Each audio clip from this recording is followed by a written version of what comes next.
Miguel, tumayo ka na nga dyan. Kanina pa yung alarm mo, wala ka bang balak bumangon? Tingnan mo, gulo-gulo. Kaya tayo iniwan ng tatay mo eh. Oo na. Ito na. Pabangon na po.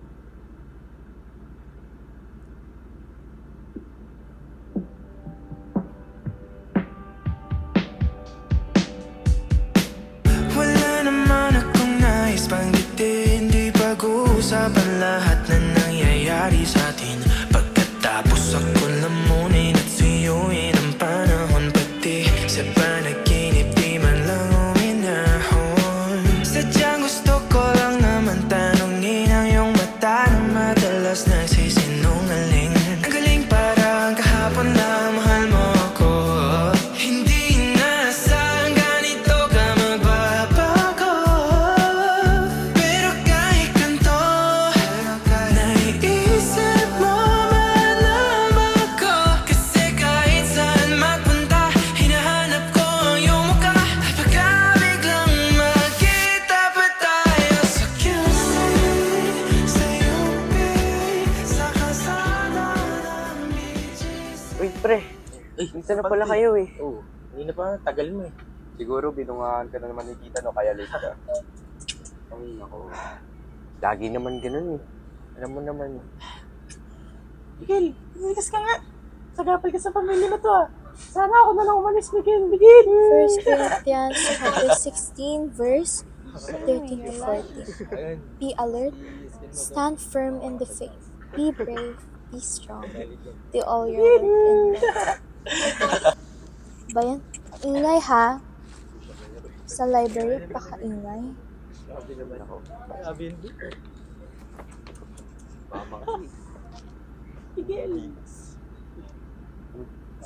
naman ito. Ano ba yun? Excuse me po, pwede hinaan niyo yung boses niyo ng konti? Library po kasi ito, may mga nag-aaral eh. Excuse me? Pagmamayari nyo ba itong library? Umalis ka na nga dito. Wow, sorry I even ask. West ka na.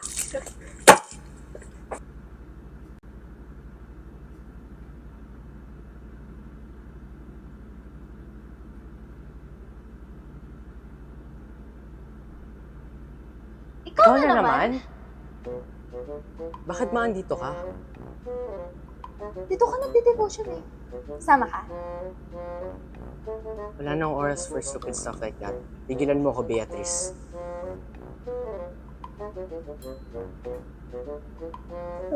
Baka tigilan kita, pero hindi titigil si God ng mahal sa'yo. Ha?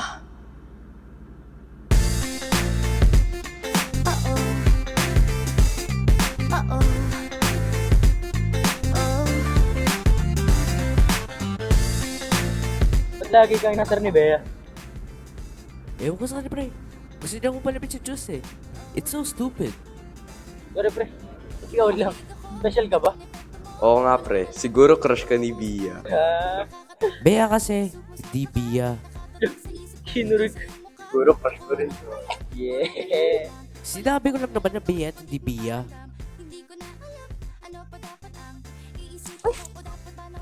Speaking of Bia.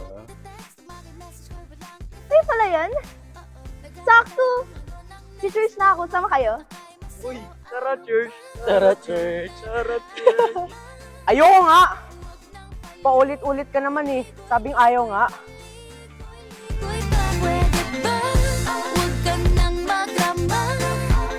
Huwag nang paligoy, ligoy, ligoy, paligoy, pa. Kwento-kwento ka tungkol sa bagay-bagay. Pag-usapan naman natin tayo medyo bagay. Ngunit mabagal ka, di mo maisipin sa bagay. Kunting tiis na lang, malapit na akong magbabay. Ano ka ba naman? Ganyan-ganyan na lang. Wala ka lang alam gawin kundi magparamdam. Ano to, Bea? Di ba sabi ko tigilan mo na ako? Alam mo, Migs, I was just trying to help.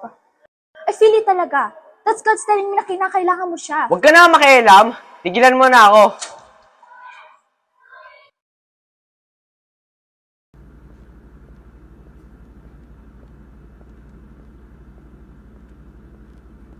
I'm just upset, okay? Staying lang, hindi ako apektado na namatay si Mama. Yeah, gets kita, Bea. Ever since my mom died, wala na ako narinig kundi sigaw at sumbat. Ayoko na. Hirap. That's okay, Bea. Kaya nga kami nandito para sa'yo eh. Lalo na si God. Tama si Jaden. We're here lang palagi. Ano ba yan? Nadamay pa kayong dalawa. Salamat talaga. Salamat, Jaden and Kia. I cannot thank God enough for the both of you. Tara na. Saan tayo punta? Nagugutom ako. Parang gusto ko kumain. Tara, quick. Pananabik at ng kabalalim sa aking bawat paghinga nakatitig lamang sa iyo. Naglakad ka ng dahan-dahan sa pasilyo tungo sa altar ng simbahan. Hahagkanan, di ka bibitawan. Wala na akong mahihiling pa. Ikaw at ikaw. Ikaw at ikaw. Ikaw at ikaw.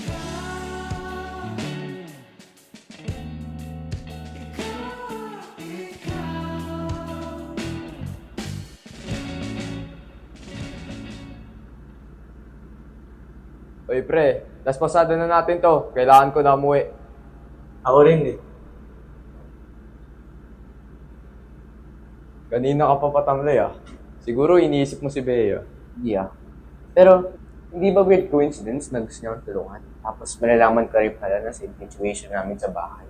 Ino-overthink mo lang, pre. Crush mo rin eh. Hindi. Umuwi na nga kayo. O sige, alis na kami. Okay, bye-bye. Bye-bye. Susunod ulit. Bye-bye. Bye-bye.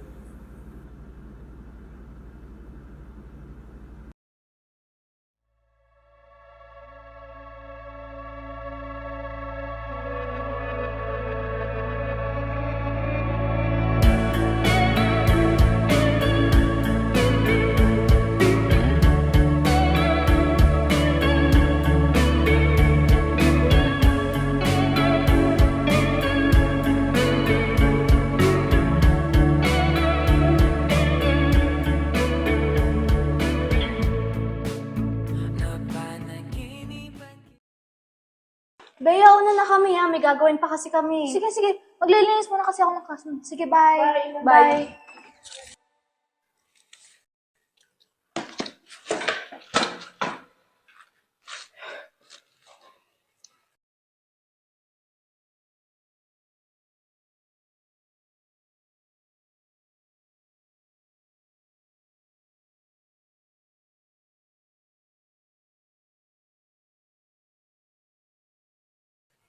Bea. Sorry ah. Sorry sa lahat ng mga sinabi ko ng araw. Hindi ko sinadya yun. Sorry ah.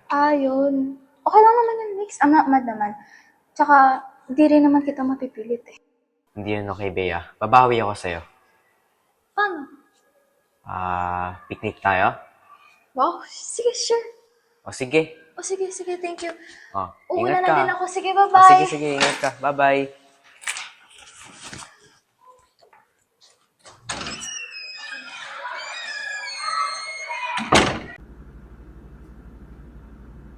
Good morning, Pap. Pupunta po ko sa church mamaya. Morning, Beatrice. Bakit suot mo damit ng mom mo? Didn't I tell you not to touch your things? Pero pa, di ba you said that we could keep your stuff? Oo! Sinabi ko yon. Pero wala kang karapatan na suotin ng damit niya! Naintindihan mo? Ikaw na lang sanang namatay. Si Mama. Magkasama kami nung namatay siya. Bata pa ako nun, kaya siguro ako sinisisi ni Papa. Huwag mo sabihin yan, Bea. It's not your fault. Yeah, I know. Ganon din naman si Mama sa akin eh. She thinks na umalis si Dad dahil sa akin. Puro na lang away at sigaw sa bahay. Nakakapagod na. Kaya parang mas gusto ko kasama si Milo at Yuan eh. You know, Mex, walang mangyayari unless you do something about it. Diba? Ha? What's that supposed to mean? Sabi mo sa akin kanina you're dreaming a place called Paradise. I place free from anger and arguments.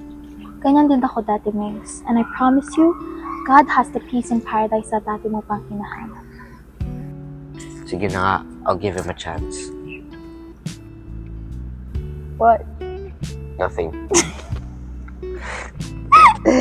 Wala!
Migs, Po? ang galing-galing mo. Thank you po. Migs, Po. sorry sa mga nagawa ko. Nung umalis kasi tatay mo, nawala ako sa sarili ko. Kasi parang di na matutupad yung mga pangarap namin. Para sa atin, para sa'yo. Okay lang po, ma. Naiintindihan naman po kita. Sorry talaga mahal na mahal kita. Proud na proud si mami sa'yo. Thank you po, ma. I love you too po, ma. Ma, alam niyo po ba, close na kami ni Beatrice. Paano naman nangyari yun? Nagsimula lahat nung nasa library kami. Library, sus, naghahanap lang naman ng chicks dun si Yuan. Teka, ma. Patapusin niyo po muna ako. So, nagsimula sa lahat na nasa library kami kasama Milo at Yuan. Tapos, dumaan si Bea.